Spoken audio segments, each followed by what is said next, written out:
White man in boxing led the Flair Cops. Shout out to Goodfellas Sports TV.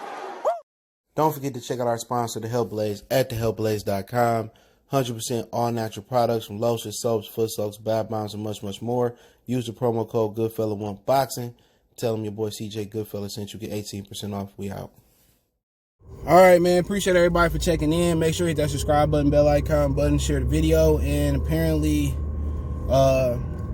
Keef Thurman fired back at Errol Spence. We'll get there. But let's talk about Terence Crawford first. The Athletic reporting I seen on Michael Benson page, they reported that his lawyer reached out, his legal team reached out to Top Rank to say they ain't been getting the fights, that the big money fights, the meaningful fights they want. And basically, it sounded like he's trying to break his contract, but his contract supposed to end in October 2021. I'm gonna let you know a little bit of something about the Top Rank contracts and how boxing contracts work. And Lion Killer, like a couple years ago, and even I think maybe this year, last year, sent me some boxing contracts. So kind of break it down for people who say why he signed back to Top Rank, and you can kind of make the correlation with Mikey Garcia, and I'm gonna use that as an example. But yeah, hit that subscribe button, bell icon button, share the video. Yeah, his legal team hit me up a few years ago. That's so fun. That was a while ago. They hit me up back in, sheesh, I hadn't even met my girlfriend yet. We might have been dating. We were like 14 or 15, right? But like I don't hold personal feelings at all. I don't care about that shit. You know, when you a masculine man, you don't really, it's business. So we chopped it up, hashed some things out. So that is what it is. But yeah, man, check the welterweight boxing playlist out for more videos like this, man. And but yeah, let me tell you something about their contracts, right? Now, I've seen Top Rank drop fighters. They dropped Nonito Donaire because they thought he was finished. It was like 5 or 6 fighters they dropped on Nonito Donaire. I can't remember what year it was. But what happens is this. When people say, oh, why he signed back to Top Rank? It don't really work the way y'all think it works. Y'all think it's like an NBA contract where you serve your 4 or 5, 3, 2 years, and then you get to go wherever you want to go. It's more similar to an NFL contract where they franchise tag you, and it's even worse than that. With that contract that he signed, it's basically like, all right, when he got to sign his extension, he had 1 fight left on the deal. And before he fought Jose Benavidez, I think it was, he signed a new deal. So when you come up to your last fight on Top Rank, they want you to sign an extension. So you don't get to be a free agent like LeBron and pick where you want to go. It don't work like that.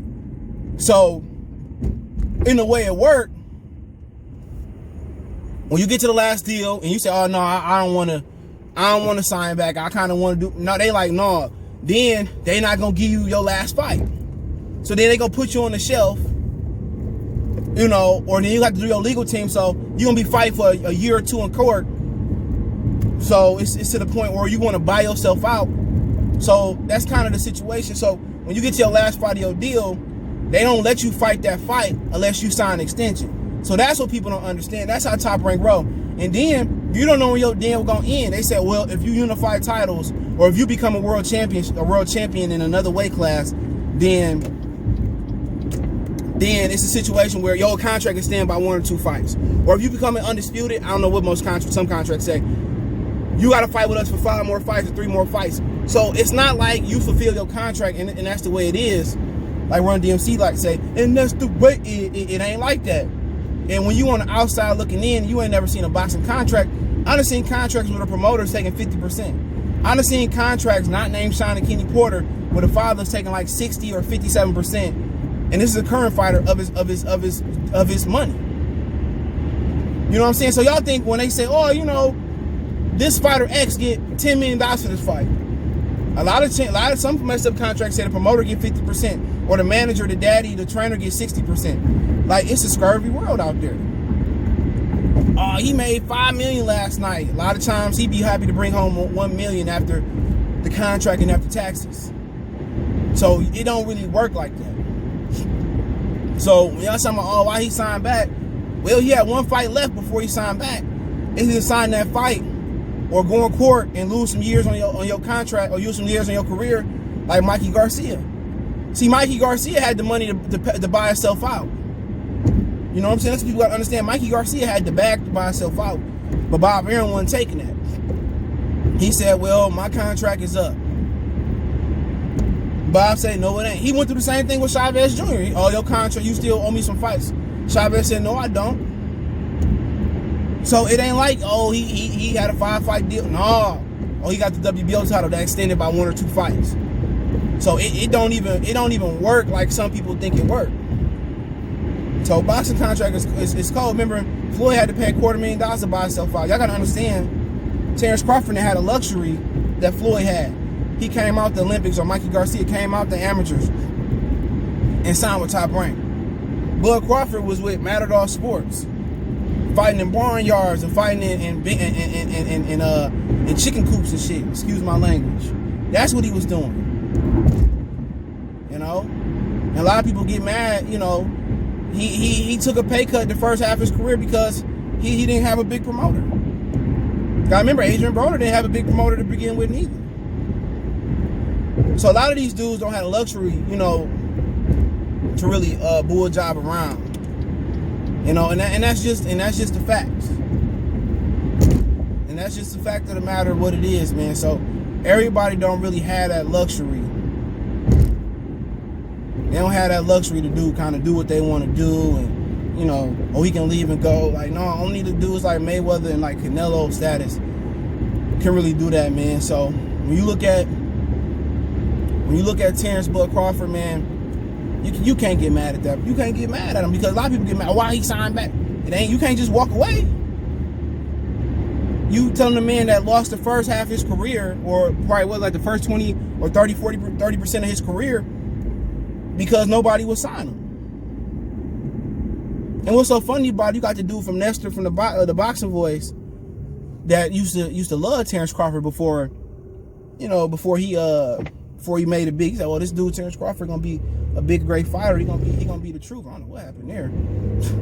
Boy, must have hit something. But you know, he's gonna be a big and great fighter. You know, he gonna be the truth and all that. And then when he want to give him an interview, then it turned personal. And I get it. You know, but you know, it is what it is. But you know, if he got his legal team to try to, you know, detach from the contract, you know, he go over to PBC and he still can't get the fights, then what the fans gonna say? There's plenty of fighters on PBC that still ain't got the fights that they want. You know, there's plenty of guys on PBC that's still looking for the big money fight. You know, Errol Spence still can't get Keef Thurman, but that's a great way to segue into that. So basically, Keef Thurman's on the PBC podcast that Errol Spence is doing what he done years ago. And he responded to Errol Spence saying that he'd never get a shot. You know, he'd never fight Keef Thurman because Keef Thurman, you know, bull jobbed around with him. And he said, well, this dude is doing everything that I did years ago. He ain't lying. And with the Sean Porter case, you know, he struggled with an older Sean Porter. That wasn't a prime Sean Porter. Keef Thurman fought a prime Sean Porter. And think about it with Keef Thurman. A lot of people don't know this because they should start watching boxing, or they don't know nothing. Remember when Sean Porter got the IBF, he refused to fight Keef Thurman. People forget what Keef Thurman, and I ain't condoning what Keef Thurman did, but I understand it. People truly forget that Keef Thurman was calling all these dudes out. Robert Guerrero wouldn't fight him. Broner wouldn't fight him. Paulie wouldn't fight him. Pacquiao wouldn't fight him at the time. Mayweather wouldn't fight him. You know, he calling all these dudes out. And these dudes would not fight Keef Thurman. So he's speaking facts like everybody trying to, you know, throw rose petals at Errol Spence's feet like he Prince Akeem from Zamunda. Like, dude, you ain't doing nothing but what Keef Thurman did like many, many years ago. You doing everything that Keef Thurman did.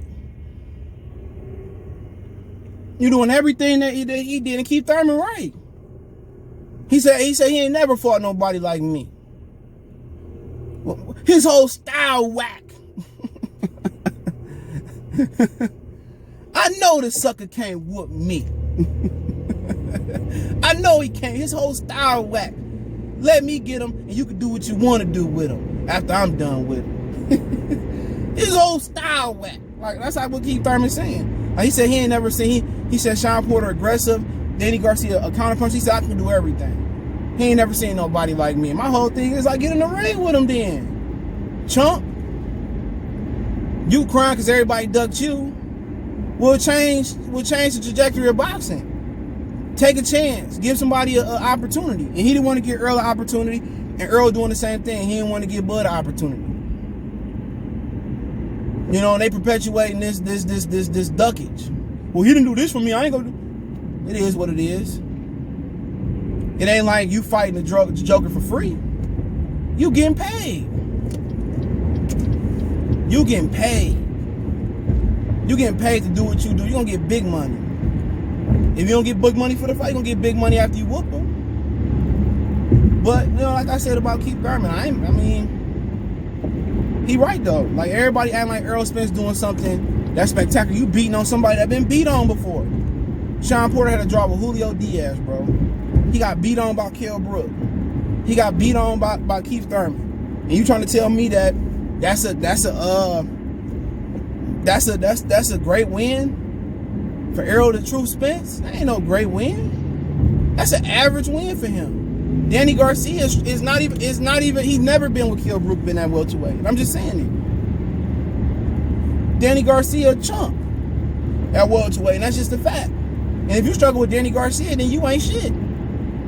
Straight up and down. You supposed to be the Don Dada, the big hookahana. You supposed to be the pot that's stirring the soup, stirring the gumbo. I don't even like gumbo. That's supposed to be you. So if you struggle with Danny Garcia, I don't care if he flew out a roof, a window, a crack spot, a dope. I don't care what he done. Dude is the most overrated welterweight in the last 20 years. Oh God.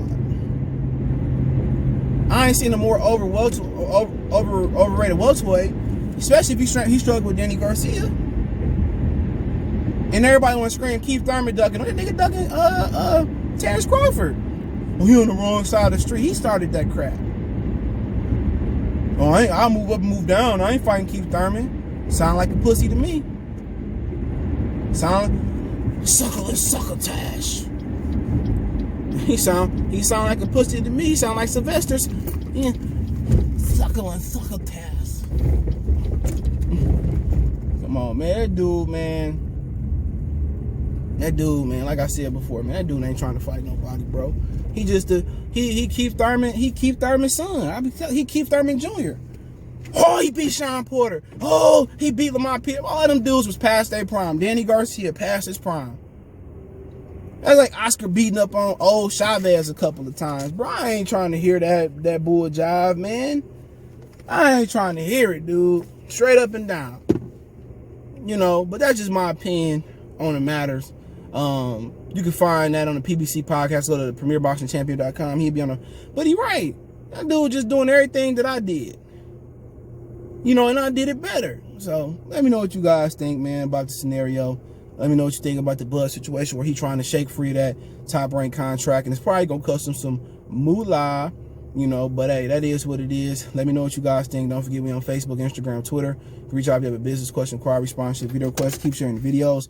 All my social media links in the description: Twitter, Instagram, Facebook group that's there as well too. If you missed the live streams, we on Goodfellas Sports TV 2.0 for the live streams. We also on Sportscastr. That's www.sportscastr.com. You can check me out over there at Goodfellas Sports. All my stuff over there that I do on YouTube.